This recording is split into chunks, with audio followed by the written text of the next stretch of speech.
വയനാട് കോളിയാടിയിൽ ദമ്പതികളുടെ മരണത്തിന് പിന്നിൽ ബ്ലേഡ് മാഫിയയുടെ ക്രൂരമായ ഇടപെടലുകളാണെന്ന് ഞെട്ടിക്കുന്ന ആരോപണവുമായി കുടുംബം രംഗത്ത്.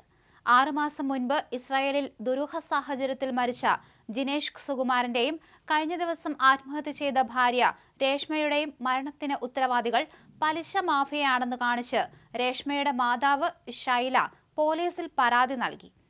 കോവിഡ് കാലത്തുണ്ടായ ബിസിനസ് തകർച്ചയെ തുടർന്നാണ് ജിനേഷ് ബിനാച്ചി സ്വദേശികളായ 2 പേരിൽ നിന്നായി 20 ലക്ഷം രൂപ കടമെടുത്തത്.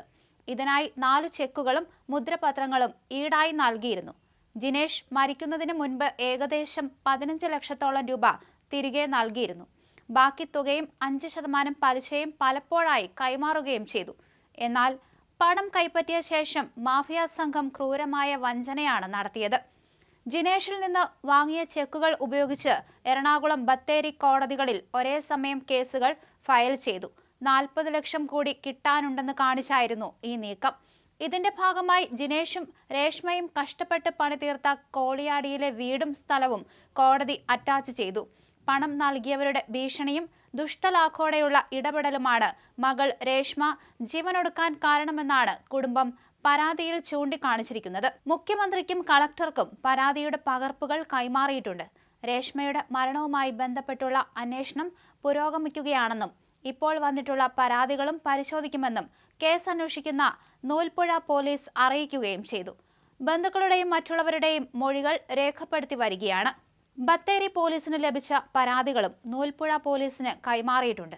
ഇസ്രായേലിൽ കെയർ ഗീവർ ആയിരിക്കെയാണ് ജനീഷിനെ അദ്ദേഹം ജോലി ചെയ്യുന്ന വീട്ടിൽ കഴിഞ്ഞ ജൂലൈ 4-ന് മരിച്ച നിലയിൽ കണ്ടെത്തിയത്. വയോധികയായ വീട്ടുടമസ്ഥയെയും മരിച്ച നിലയിൽ കണ്ടെത്തിയിരുന്നു.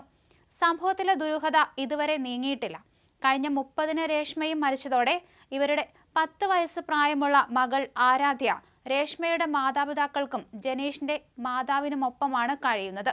കോവിഡ് കാലത്തുണ്ടായ ബിസിനസ് നഷ്ടത്തിൽ കടുത്ത സാമ്പത്തിക ബാധ്യതയെ തുടർന്ന് ബിനാച്ചി സ്വദേശികളായ 2 പേരിൽ നിന്ന് 20 ലക്ഷം രൂപ ജനീഷ് കടം വാങ്ങിയിരുന്നതായി കുടുംബം നൽകിയ പരാതിയിൽ പറയുന്നു. 4 ചെക്ക് ലീഫുകളും മുദ്രപത്രങ്ങളും ഈടായി നൽകിയിരുന്നു. പണം കടം തന്നവരുടെ നിർദ്ദേശപ്രകാരം ചുള്ളിയോട് സ്വദേശിയുടെ അക്കൗണ്ടിലേക്ക് 14,76,961 രൂപ ജനീഷ് തിരികെ നിക്ഷേപിക്കുകയും ചെയ്തു. ബാക്കി തുകയും 5% പലിശയും ചേർത്ത് പല തവണയായി മടക്കി നൽകി.